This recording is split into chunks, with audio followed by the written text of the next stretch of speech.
آقای شهردار بیا و بردار. درود و خسته نباشید خدمت همه همشهریای عزیز، بزرگیای گل، دوست داشتنی، مردمای ایران زمین عزیزان.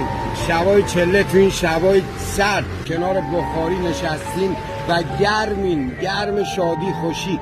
یه پیرزنم اینجا هستش به اسم خاله معصوم، چند سال این بنده خدا گاز نداره، شهرداری بهش جواب نمیده.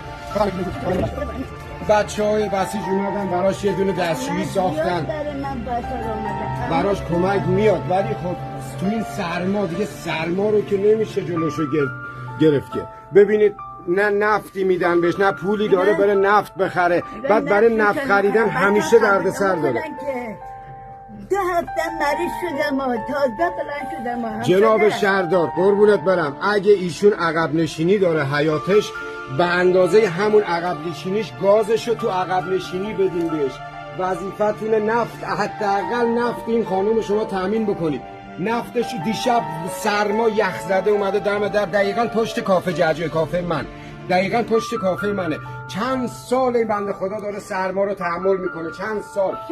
مردم عزیز برسونید دست شهردار. آقای شهردار بیا و بردار این مسئولیتو. یک قدم مانده پاییز به یغما برود، این همه رنگ و قشنگی بر کف دنیا برود. همه دم میزنند از جوجه های آخر پاییز و اما تو بشمر دلهایی را که خون کردی و چشمهایی را که خیس.